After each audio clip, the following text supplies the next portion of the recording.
یہ واقعہ آج سے 3,500 سال پہلے پیش آیا تھا۔ فرعون کے ڈوب کر مرنے کے بعد سمندر نے اس کی لاش کو اللہ کے حکم سے باہر پھینک دیا، جبکہ باقی لشکر کا کوئی نام و نشان نہ ملا۔ مصریوں میں سے کسی شخص نے ساحل پر پڑی اس کی لاش پہچان کر اہل دربار کو بتایا۔ فرعون کی لاش کو محل پہنچایا گیا۔ درباریوں نے مصالے لگا کر اسے پوری شان اور احترام سے تابوت میں رکھ کر محفوظ کر دیا۔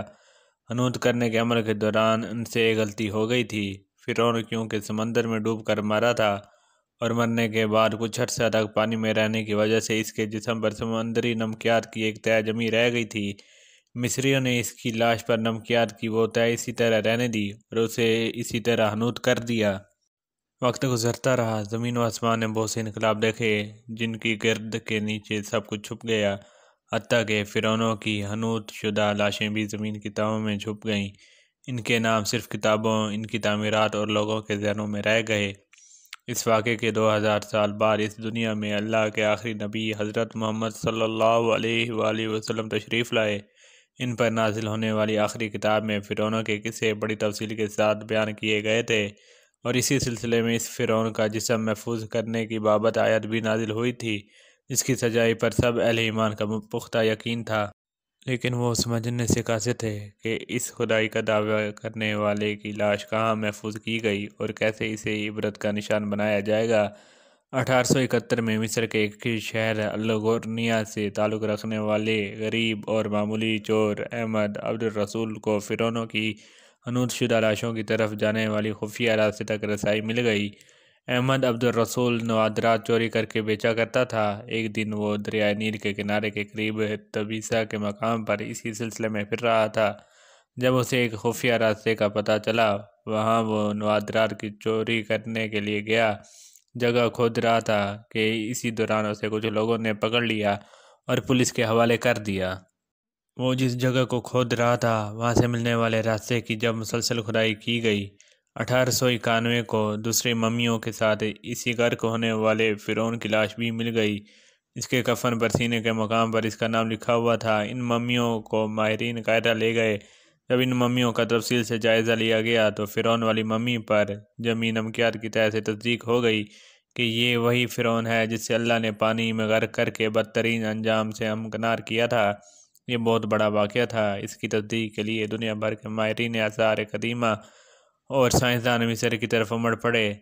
مختلف سائنسی ٹیسٹ کرنے کے بعد دنیا بھر کے سائنسدانوں نے تصدیق کر دی کہ دوسری سب لاشوں کی نسبت صرف فرعون کی لاش پر ہی سمندری نمکیات کی تہ جمی ہوئی تھی۔ اس تصدیق کے بعد اسے فرعون کی لاش قرار دے کر عجائب گھر میں محفوظ کر دیا گیا۔ 1982 میں فرعون کی ممی خراب ہونے لگی تو اس وقت کی مصری حکومت نے فرانس کی حکومت کو درخواست کی کہ فرعون کی ممی کو خراب ہونے سے بچایا جائے، نیز جدید سائنسی ذرائع سے اس کی موت کی وجہ بھی معلوم کی جائے۔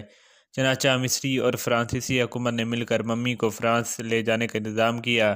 جب فرعون کی لاش کو فرانس پہنچایا گیا تو ایئرپورٹ پر اس دور کے فرانسیسی صدر بذات خود حکومت کے اعلیٰ عہدیداروں، تمام وزراء اور فوج کے افسران کے ساتھ استقبال کے لیے موجود تھے۔ فرعون کی لاش کا استقبال کسی عظیم زندہ بادشاہ کی طرح کیا گیا۔ فوجی دستوں نے سلامی دی۔ فرعون کی ممی کو ماہر ڈاکٹروں کی ٹیم کے حوالے کیا گیا۔ اس ٹیم کی سربراہی ڈاکٹر مورس بوکائے نے کی تھی۔ مائکروسکوپک ٹیسٹوں کے ذریعے ممی کے تمام اعضاء کا باریک بینی سے جائزہ لیا گیا تو معلوم ہوا کہ اس کی لاش اور جسم میں سمندری ذرات ابھی تک موجود ہیں اور موت کی وجہ بھی پانی میں ڈوبنے کی وجہ سے ہوئی تھی۔ ایک بادشاہ کی موت پانی میں ڈوبنے کی وجہ سے ہو، یہ ڈاکٹر مورس کے لیے حیرت کی بات تھی۔ اس نے اس ممی کے بارے میں مزید جاننے کی کوشش کی تو اسے معلوم ہوا کہ اس بادشاہ کی موت کے حالات مسلمانوں کے نبی حضرت محمد صلی اللہ علیہ وسلم پر اتری کتاب قرآن پاک میں تفصیل سے درج ہیں۔ اسے علم تھا کہ جہاں سے یہ لاش ملی ہے وہ ایک اسلامی ملک ہے، چنانچہ تجسس کے ہاتھوں مجبور ہو کر وہ مصر پہنچا۔ وہ ایک سائنسدان تھا۔ اس نے اس معاملے میں مصر کے ہی ایک سائنسدان سے ملاقات کی۔ اس سائنسدان نے قرآن پاک کھول کر اسے سورۃ یونس کی آیت 90 تا 92 کا ترجمہ لفظ بہ لفظ سنایا۔